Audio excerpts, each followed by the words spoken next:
ജാനീസ് world എന്ന ചാനലിലേക്ക് എല്ലാവർക്കും സ്വാഗതം. ഇന്നൊരു ഡേ ഇൻ മൈ ലൈഫ് എടുക്കാമെന്ന് വിചാരിച്ചു. കാരണം ഞാൻ പുറത്ത് പോവുകയാണ്. കാരണം പുറത്തു പോകുന്ന സമയത്താണ് ഞാൻ കുറച്ച് വ്ളോഗും കാര്യങ്ങളൊക്കെ എടുക്കുന്നത്.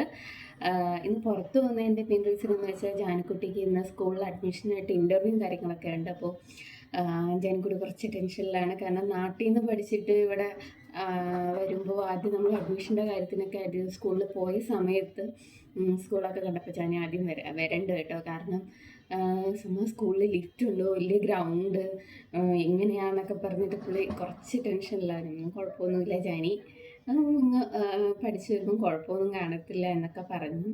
അങ്ങനെ ഇത് വെച്ച് കുറച്ച് ടെൻഷനില്ല. ഇപ്പം വലിയ കുഴപ്പമില്ല, ഞാൻ ഇവിടെ പഠിക്കാം എന്നൊക്കെ രീതിയിലൊക്കെ ആയി. കുഴപ്പമൊന്നുമില്ല. പിന്നെ പുള്ളിക്കാരിക്കുള്ള സങ്കടം എന്ന് പറയുന്നത്, ഇപ്പോൾ ഫസ്റ്റ് സ്റ്റാൻഡേർഡ് പകുതി വെച്ച് സ്റ്റോപ്പ് ചെയ്തിട്ടാണ് ഞങ്ങൾ ഇങ്ങ് വന്നത്. അപ്പോൾ സെക്കൻഡ് സ്റ്റാൻഡേർഡിലോട്ട് അഡ്മിഷൻ ചോദിച്ചപ്പോൾ തരില്ല എന്ന് പറഞ്ഞു. കാരണം ഇവിടുത്തെ റൂൾ അനുസരിച്ച് മാർച്ച് 31 മുമ്പ് ജനിച്ചാലേ അഡ്മിഷൻ സെക്കൻഡ് സ്റ്റാൻഡേർഡിലോട്ട് അഡ്മിഷൻ കിട്ടുള്ളൂ. അപ്പോൾ മോള് വരുന്നത് മെയ് 7 മോളുടെ ഡേറ്റ് ഓഫ് ബർത്ത് വരുന്നത്. അപ്പോൾ അതുകൊണ്ട് നമ്മുടെ നാട്ടിലത് കുഴപ്പമില്ല. ജൂൺ 1 തൊട്ടാണെങ്കിലും സ്റ്റാർട്ട് ചെയ്യുന്നതിൻ്റെ അത് ഏജിൻ്റെ ക്രൈറ്റീരിയ വരുന്നത്. ഇവിടെ മാർച്ച് തൊട്ടാണ്.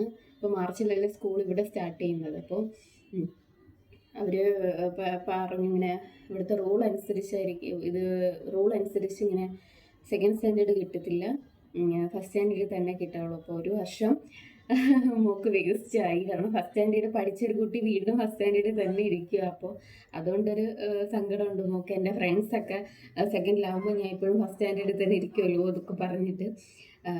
ജാനിക്കുട്ടിക്ക് മാത്രമല്ല, കല്യാണിക്കും അങ്ങനെയാണ്. രണ്ടുപേരും മെയ്യിലാണ്.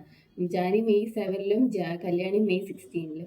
അപ്പോൾ അതുകൊണ്ട് ആ ഒരു ഇത് മാത്രമേ ഉള്ളൂ. രണ്ടുപേരുടെയും ഓരോ വർഷം വെച്ച് വേസ്റ്റ് ആവും. പിന്നെ കുഴപ്പമില്ല, ഇവിടെ പഠിക്കുമ്പോൾ കുറച്ചും കൂടെ ഇംഗ്ലീഷും ഒക്കെ കാര്യങ്ങൾക്ക് ഇമ്പ്രൂവ് ആവുമല്ലോ. അവരുടെ ലൈഫല്ലേ. ഒരു വർഷം ഇത് വേസ്റ്റ് ആയാലും അവർ നല്ല രീതിയിൽ എൻട്രൻസും ഒക്കെ എഴുതിട്ട് അങ്ങനെ പോട്ടെ. നമ്മളൊന്നും പറഞ്ഞിട്ട് കാര്യമില്ലല്ലോ. അവരൊക്കെ ജീവിതം എങ്ങനെയൊക്കെ പോകുന്നെന്ന് ആർക്കും ഒന്നും പ്രെഡിക്റ്റ് ചെയ്യാനും കാര്യങ്ങളൊന്നും പറ്റത്തില്ല. ദൈവം എന്താണ് നമ്മുടെ തലയിൽ എഴുതിയിരിക്കുന്നത് അതേപോലെ നമ്മുടെ ജീവിതം ഇങ്ങനെ പോകത്തുള്ളൂ. നാളെ എന്താ സംഭവിക്കുന്നതെന്നോലും നമുക്കിന്ന് പ്രെഡിക്റ്റ് ചെയ്യാനൊന്നും പറ്റത്തില്ല. അപ്പം ആ ഒരു സങ്കടമുണ്ട് ജാനുകുട്ടിക്ക്. എൻ്റെ ഫ്രണ്ട്സൊക്കെ സെക്കൻഡിലും ഞാൻ വീണ്ടും ഫസ്റ്റിലായിരിക്കില്ലേ എന്നൊക്കെ പറഞ്ഞിട്ട്. ഇപ്പോൾ കുഴപ്പമൊന്നുമില്ല, ഇപ്പോൾ പുള്ളി അഡ്ജസ്റ്റ് ആയി, കുഴപ്പമില്ല, ഞാൻ ഫസ്റ്റ് സ്റ്റാൻഡേർഡിൽ തന്നെ ഇരിക്കാം എന്നൊക്കെ പറഞ്ഞിട്ട്. അപ്പോൾ അച്ഛനോളവിടെ അടിയായി. എന്താ സംഭവം എന്നറിയില്ല, പോകണം. അപ്പോൾ ഇന്നിപ്പം തൊട്ട് ബ്ലോഗ് സ്റ്റാർട്ട് ചെയ്ത് തുടങ്ങിയാണ്. അങ്ങനെ രാവിലെ എണീറ്റപ്പോൾ തൊട്ടേ കല്യാണി ഭയങ്കര മൂഡ് ഓഫ് ആയിട്ടാണ് എണീറ്റത്. കരച്ചിലും കാര്യങ്ങളും ഒക്കെ ആയിട്ട് ഭയങ്കര പ്രശ്നമായിരുന്നു. അങ്ങനെ എണീറ്റ് ഉടനെ തന്നെ അച്ഛനും മക്കളും കൂടെ ഒരു സോഫയിൽ അങ്ങ് കയറി കിടന്നു. അപ്പം കല്യാണി എണീറ്റ് വന്ന് ഏട്ടൻ്റെ നെഞ്ചത്തോടും കയറി കിടന്നു. അങ്ങനെ കുറച്ച് കഴിയുമ്പോഴാണ് ആളൊന്ന് ഓക്കെ ആവുന്നത്. പിന്നെ രാവിലെ കുളിയൊക്കെ കഴിഞ്ഞു. അങ്ങനെ ഞാൻ ചായ ഇട്ടു. ഇവിടെ ചായ ഏട്ടന് മാത്രമേ ഇടത്തുള്ളൂ. ഞാനങ്ങനെ രാവിലെ ചായ ഒന്നും കുടിക്കില്ല. വല്ലപ്പോഴും കോഫി ഇട്ട് ഞാനങ്ങ് കഴിക്കും. അങ്ങനെ ചേട്ടന് എന്തായാലും രാവിലെ ചായ വേണം.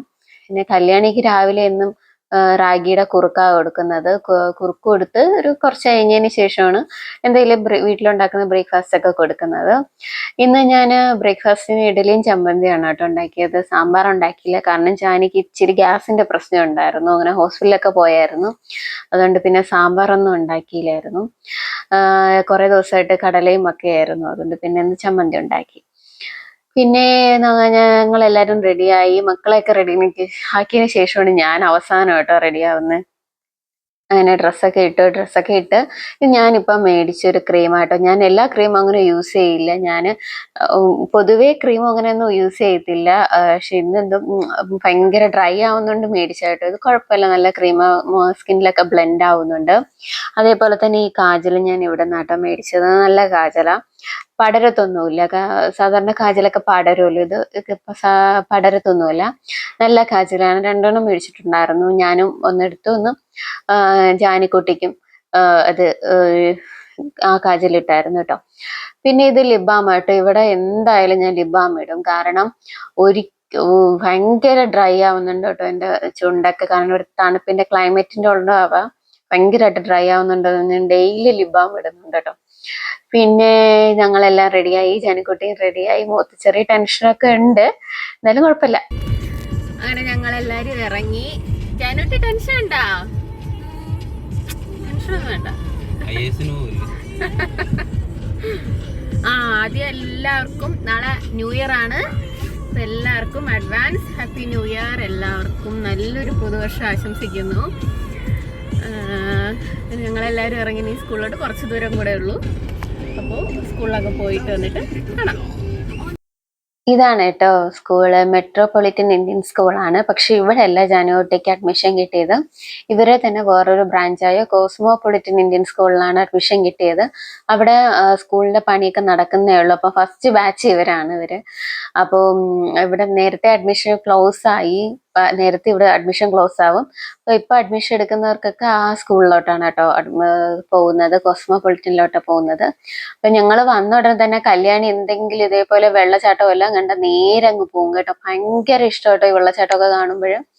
കാറിൽ ഇരുന്നും വീട്ടിൽ ഇരുന്നും ഭയങ്കര ടെൻഷനായ കുട്ടി ഇവിടെ സ്കൂളിന്റെ ഫ്രണ്ടിൽ എത്തിയപ്പോ ഡാൻസും കളിച്ചിട്ടാ വന്നത്. അപ്പൊ ഞാനും ചേട്ടനും മുഖത്തോടെ നോക്കും, ഇത്രയും നേരം ടെൻഷൻ അടിച്ച കുട്ടിയാണോ ഇവിടെ കിടന്ന്. സ്കൂളിന്റെ ഫ്രണ്ട് എത്തിയപ്പോ ആളാകെ മാറി. ആള് ഭയങ്കര ഡാൻസും കളിച്ചൊക്കെ കേട്ടോ കേറുന്ന സ്കൂളില്. ഇതാണ് കേട്ടോ സ്കൂളിലെ ലിഫ്റ്റ്. അങ്ങനെ ലിഫ്റ്റൊക്കെ കയറി. അപ്പൊ അതിനിടയിൽ കല്യാണി പെട്ടെന്ന് മൂഡ് ഓഫ് ആയി. എന്താന്നറിയില്ല, ഇടയ്ക്കിടയ്ക്ക് ഇങ്ങനെ മാറിക്കൊണ്ടേ ഇരിക്കുക അവളെ ക്യാരക്ടർ. ഇങ്ങനെ ഞങ്ങള് പ്രിൻസിപ്പളിനെ കണ്ടു. പ്രിൻസിപ്പൾ സംസാരിച്ചു.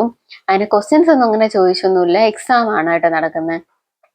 അങ്ങനെ ഇതാണ് എക്സാം ഹാള്. അപ്പൊ അവളവിടെ എക്സാം എഴുതുന്ന സമയത്ത് പാരന്റ്സ് റൂമിൽ നമ്മൾ വെയിറ്റ് ചെയ്യായിരുന്നു. അങ്ങനെ കല്യാണി മൂഡ് ഓഫ് ആയതുകൊണ്ട് ചേട്ടൻ ഇങ്ങനെ ഇക്ലിയാക്കുകയും കളിപ്പിക്കുകയൊക്കെ ചെയ്യുന്നുണ്ട്. പക്ഷെ ആള് എന്തോ ഭയങ്കര മൂഡ് ഓഫ് ആണ്. ഇന്നൊന്ന് ഭയങ്കരമായിട്ട് ആള് ഭയങ്കര മൂഡ് ഓഫ് ആയിട്ടിരിക്കുകയാണ്. കുറച്ച് കഴിയുമ്പോൾ അങ്ങ് മാറും. അങ്ങനെ ഞങ്ങൾ പാരന്റ്സ് റൂമിൽ വെയിറ്റ് ചെയ്യുമ്പോൾ തന്നെ ഒരുപാട് പാരന്റ്സ് അവിടെ ഉണ്ടായിരുന്നു കേട്ടോ. ഒരു അഡ്മിഷനും കുറെ കുട്ടികളുടെ അച്ഛനമ്മയൊക്കെ ഇവിടെ എൻട്രൻസ് എഴുതുന്നുണ്ട്. കുട്ടികൾ എൻട്രൻസ് എഴുതുന്ന സമയത്ത് അവരിങ്ങനെ വെയിറ്റ് ചെയ്യായിരുന്നു. അങ്ങനെ നമ്മൾ എക്സാം ഒക്കെ കഴിഞ്ഞു.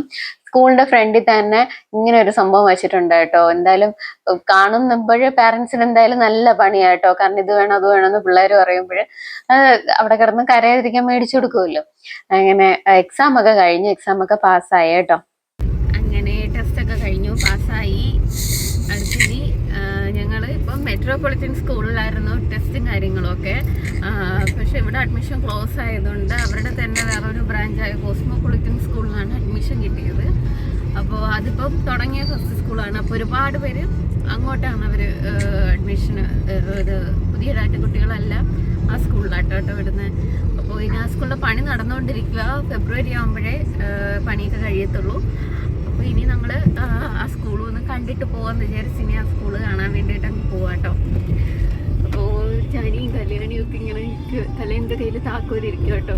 അവൾക്ക് ആ സീറ്റിൽ നിന്ന് ഇറങ്ങണമെന്ന് പറഞ്ഞുള്ള ഒരു ഇതിലിരിക്കുക. അയ്യോ എന്തു പറ്റി?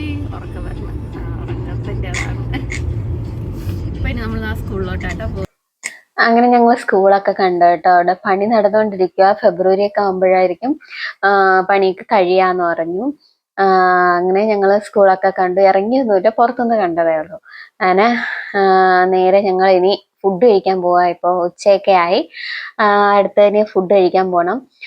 അപ്പൊ ഞാനിങ്ങനെ പോകുന്ന സമയത്ത് ഇങ്ങനെ വീഡിയോ എടുക്കും കേട്ടോ. അപ്പോൾ ഞാൻ ഇങ്ങനെ വീഡിയോ എടുക്കുന്നത് കൂടുതലും ഈ ചെടികളൊക്കെ വെച്ച് പിടിപ്പിച്ചേക്കുന്ന സ്ഥലം കാണുമ്പോഴേട്ടോ വീഡിയോ എടുക്കുന്ന. ഏട്ടൻ പറഞ്ഞു, നിനക്ക് വെട്ടാടി ഈ ചെടിയിലാരോ നിനക്ക് കൈവശം തന്നേക്കുന്നെന്ന് പറയും. കാരണം എനിക്ക് ഭയങ്കര ഇഷ്ടമാണ്. വീട്ടിലൊക്കെ നിറയെ ചെടി വേണമെന്ന് എനിക്ക് ഭയങ്കര ആഗ്രഹമായിട്ട് കാണും. പക്ഷെ ഇവിടെ ഒന്നും ചെടിയോ കാര്യങ്ങളോ ഒന്നും വെക്കാൻ പറ്റില്ലല്ലോ ഫ്ലാറ്റില്. പക്ഷെ നാട്ടിലെ ഫ്ലാറ്റിൽ ഞങ്ങൾക്ക് ഒരുപാട് ചെടികളുണ്ടായിരുന്നു കേട്ടോ. അപ്പൊ അതൊക്കെ ഞാൻ ഓരോരുത്തർക്കായിട്ട് കൊടുത്തിട്ടുണ്ട് കേട്ടോ. അങ്ങനെ ഈ ചെടിയൊക്കെ കാണുമ്പോൾ എനിക്ക് ഭയങ്കര ഇഷ്ടമായതുകൊണ്ടാണ് ഞാൻ ഈ വീഡിയോ ഒക്കെ എടുക്കുന്നത് കേട്ടോ. അങ്ങനെ പിന്നെ നമ്മൾ ഹോട്ടലിൽ എത്തിയപ്പോഴും കല്യാണി മൂഡ് ഓഫ് ആയിരുന്നു. കാരണം കാറി വെച്ച് ചെറുതായിട്ടൊന്ന് ഉറങ്ങി. അപ്പൊ അതിന്റെ ഒരു ഇതായിട്ടാണ്. പിന്നെ കുറച്ച് കഴിഞ്ഞപ്പോ ആള് ഭയങ്കര ആക്റ്റീവായി. അങ്ങനെ ഞാനും ഏട്ടനും കൂടെ ചട്ടിച്ചോറ് കഴിക്കാന്ന് വിചാരിച്ചു. ഞാൻ ആദ്യമായിട്ടോ ചട്ടിച്ചോറ് കഴിക്കുന്നത്. ഇതുവരെ ചട്ടിച്ചോറ് കഴിച്ചിട്ടില്ല. പണ്ടൊക്കെ ഞങ്ങളെ വീട്ടില് മീൻ ചട്ടിയില് അങ്ങനെ ചോറൊക്കെ ഇട്ട് കഴിക്കുമായിരുന്നു. പക്ഷെ ഞാൻ ഹോട്ടലിൽ നിന്ന് ഇതുവരെ ചട്ടിച്ചോറൊന്നും കഴിച്ചിട്ടില്ല. അപ്പോൾ ഞാൻ ആദ്യമായിട്ട് ചട്ടിച്ചോറ് കഴിക്കാൻ കയറി. പക്ഷെ നല്ല ടേസ്റ്റ് ഉണ്ടായിരുന്നു കേട്ടോ ചട്ടിച്ചോറ്. അങ്ങനെ മക്കൾക്ക് രണ്ടുപേർക്കും ബിരിയാണി ആട്ടോ പറഞ്ഞത്. കാരണം ഒരു ബിരിയാണി രണ്ടുപേരും കൂടെ ഷെയർ ചെയ്താ കഴിക്കുന്നത്. കാരണം മൊത്തത്തിലുള്ള കുഞ്ഞുങ്ങൾ കഴിക്കാറായില്ലല്ലോ. അങ്ങനെ കൂടുതലും റൈസാണ് കല്യാണി കഴിക്കുന്നത്. പിന്നെ ചിക്കനൊന്നും ഇങ്ങനെ വലിയായിട്ട് കഴിക്കില്ല, ഇഷ്ടമല്ല ആൾക്ക്. അങ്ങനെ ചോറും അങ്ങനെ ഓംലെറ്റ് ഇഷ്ടമാണ്, അങ്ങനെ അതൊക്കെ കഴിക്കും. പിന്നെ ചോറും നമ്മളെല്ലാം ഫുഡൊക്കെ കഴിച്ചു. അത് കഴിഞ്ഞിട്ട് ഞങ്ങൾ കുറച്ച് സാധനമൊക്കെ മേടിക്കാൻ വേണ്ടി നെസ്റ്റോയിൽ കയറി കേട്ടോ. സാധനങ്ങളൊക്കെ തീർന്നിരിക്കുക. ഞാൻ നെസ്റ്റോയിൽ കയറി. പാലില്ല, പാലും ഇങ്ങനത്തെ കാര്യങ്ങളൊക്കെ മേടിക്കണം. അങ്ങനെ ഞാൻ നാട്ടിൽ നിന്ന് വരാൻ നേരത്ത് മുളക് പൊടി കാര്യങ്ങളൊക്കെ നാട്ടിൽ നിന്ന് തന്നെ കൊണ്ടുവന്നത്. പക്ഷെ അതൊന്നും തീർന്നില്ല. പിന്നെ എനിക്കിവിടെ പലഹാരത്തിനുള്ള അരിപ്പൊടിയും കാര്യങ്ങളൊക്കെ പെട്ടെന്ന് തീരുന്ന കേട്ടോ. പുട്ടുപൊടി അങ്ങനത്തെ കാര്യങ്ങളൊക്കെ പെട്ടെന്ന് തീരും. അങ്ങനെ അതൊക്കെ മേടിക്കണം. അതുകൊണ്ട് അപ്പം ഞാനും ഏട്ടനും എല്ലാരും കൂടെ കടയിൽ കയറുമ്പോഴ് അതൊരു രസമാണല്ലോ. അങ്ങനെ നമ്മള് കടയിൽ കയറി സാധനങ്ങളൊക്കെ മേടിക്കാൻ കയറി. അങ്ങനെ ഏട്ടന് ഇതേപോലെ വീഡിയോ എടുക്കുന്നൊന്നും ഇഷ്ടമല്ല കേട്ടോ. വലിയ താല്പര്യമൊന്നുമില്ല പുള്ളിക്കാരന്. പിന്നെ ഞാൻ വീഡിയോ എടുക്കുമ്പോഴും നീ സാധനം മേടിക്കുന്നൊക്കെ പറയും. ഇതൊക്കെ പുള്ളിക്കാരനെ നിർബന്ധിപ്പിച്ചിട്ട് ഞാൻ എടുക്കുന്ന വീഡിയോ ആണ് കേട്ടോ. അങ്ങനെ ഞങ്ങള് സാധനങ്ങളൊക്കെ മേടിച്ചു ഇറങ്ങി. ഇപ്പം അതിനുശേഷം ഞങ്ങള് ഫിഷ് മാർക്കറ്റിലാട്ടോ പോകുന്നത്. കാരണം കുറച്ച് ദിവസത്തെ മീന് ഞാൻ കഴുകി ഫ്രിഡ്ജിൽ വെച്ചേക്കും. കാരണം ഏട്ടന് രാവിലെ മോർണിംഗ് ഒക്കെ രാവിലെ 4 മണിക്കാ പോകുന്നത്. അപ്പോൾ ചോറൊക്കെ കൊണ്ടുപോകണം. അപ്പൊ അതുകൊണ്ട് ഞാൻ നേരത്തെ മേടിച്ച് കഴുകി വെച്ച് നമുക്ക് ആ സമയമാകുമ്പോഴേ നമുക്ക് എടുത്ത് കറി വെക്കാമല്ലോ. അങ്ങനെ ഒരുമിച്ച് കുറച്ച് ദിവസത്തേക്ക് മീന് മേടിച്ച് ഫ്രിഡ്ജ് വെച്ചേക്കും. അങ്ങനെ വലിയ മാർക്കറ്റായിട്ട് ഫിഷ് മാർക്കറ്റ്. ഇവിടെ തന്നെ മീറ്റ് ഷോപ്പും ഒക്കെ ഉണ്ട്. എല്ലാം പച്ചക്കറികളായാലും എല്ലാം ഇവിടെ തന്നെ ഉണ്ട്. അങ്ങനെ നമ്മൾ കുറച്ച് മീനൊക്കെ മേടിച്ചത് കട്ട് ചെയ്യാൻ കൊടുത്തു. എന്താണ് കേട്ടോ കട്ട് ചെയ്യുന്നത്. കാരണം കട്ട് ചെയ്യുന്നത് നമുക്ക് തന്നെ കാണാൻ പറ്റും. അപ്പൊ അവർ എന്നെ അവിടുന്ന് ചോദിക്കും എത്ര പീസാക്കണം, സ്കിൻ എടുക്കണോ എന്നൊക്കെ അവരിങ്ങനെ ഞങ്ങളുടെ അടുത്തൊക്കെ ചോദിക്കും. അങ്ങനെ നമുക്ക് ലൈവായിട്ട് അവർ കട്ട് ചെയ്യുന്നതൊക്കെ കാണാൻ കേട്ടോ. നന്നായിട്ട് തന്നെ കട്ട് ചെയ്യും. അതിനുശേഷം ഞങ്ങള് ഫ്രൂട്ട്സും വെജിറ്റബിൾസും ഒക്കെ മേടിക്കാൻ കയറി. അതിനുശേഷം നമ്മൾ എല്ലാം കഴിഞ്ഞ് തളർന്നപ്പോൾ ഒരു ജ്യൂസ് കുടിച്ചു. ഞാൻ മറ്റേ സോഡ സർബത്താട്ടോ കഴിച്ചത്. അതൊക്കെ കുടിച്ചു. അതിന് പിന്നെ ഞങ്ങള് എല്ലാവരും വീട്ടിലെത്തിയതിന് ശേഷം പിന്നെ ഈ മീനൊക്കെ ഒന്ന് കഴുകി വെക്കുന്ന ഭയങ്കര പണിയാണല്ലോ. കാരണം കുറച്ച് കൂടുതൽ മീൻ കാണുമല്ലോ. അങ്ങനെ അതൊക്കെ ഉപ്പിട്ട് നന്നായിട്ട് കഴുകണമല്ലോ. അപ്പം നന്നായിട്ട് അതിന്റെ പണിയിലായിരുന്നു. അപ്പം ഈ വീഡിയോ ഒക്കെ എടുക്കുന്നത് ജാനിക്കുട്ടിയാണ്. അതുകൊണ്ടാണ് വീഡിയോ അങ്ങോട്ടും ഇങ്ങോട്ടും ഒക്കെ തിരിഞ്ഞും മറിഞ്ഞും ഒക്കെ പോകുന്നത്. അങ്ങനെ എല്ലാ മീനും നന്നായിട്ട് ഉപ്പിട്ടൊക്കെ നന്നായിട്ട് കഴുകിയതിന് ശേഷം ഇതേപോലെ ഓരോരോ ബോക്സിലായിട്ട് ഇങ്ങനെ സെപ്പറേറ്റ് വെച്ചിട്ട് ഫ്രീസറിന്റെ തൊട്ട് വെക്കും കേട്ടോ. അതിനുശേഷം എല്ലാം തൂത്തും തുടപ്പും ഇങ്ങനത്തെ ക്ലീനിങ് പരിപാടികളൊക്കെ നടക്കും. അതിനിടയിൽ മക്കളെ രണ്ടുപേരെയും കുളിപ്പിക്കുകയൊക്കെ ചെയ്തു. നാളെ ന്യൂ ഇയർ ആണ്. അതുകൊണ്ട് നേരത്തെ എടുത്ത വീഡിയോ ആണ്. അപ്പൊ താമസിച്ചാണ് ഞാനിത് എഡിറ്റിങ്ങും കാര്യങ്ങളും ഒക്കെ ചെയ്തിട്ട് ഇന്നായിരിക്കും പോസ്റ്റ് ചെയ്യുന്നത് കേട്ടോ. കുറച്ച് തിരക്കായിപ്പോയി, അതുകൊണ്ടാണ്.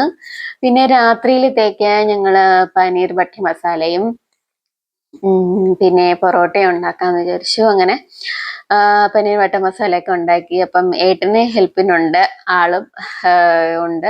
പക്ഷെ വീഡിയോയിൽ വരാൻ വലിയ ചമ്മലായതുകൊണ്ട് ഇത് ജാനിക്കുട്ടി എടുത്ത് വീഡിയോ എടുക്കാൻ പറഞ്ഞപ്പോഴും ഇത് ഏട്ടൻ കണ്ടില്ല.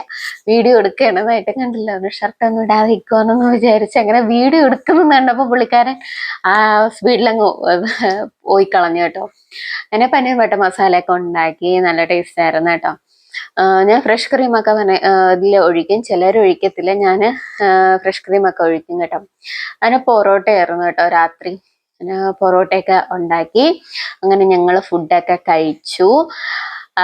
അപ്പം പിന്നെ എന്താ, നാളെ ന്യൂ ഇയർ ആണ്. ഇത്രയേ ഉള്ളൂ ഞങ്ങളുടെ ന്യൂ ഇയർ സെലിബ്രേഷൻ. ആദ്യമായിട്ട് ഒരുമിച്ചുള്ളൊരു ന്യൂ ഇയർ ആണ്. അപ്പൊ എല്ലാവർക്കും ഹാപ്പി ന്യൂ ഇയർ.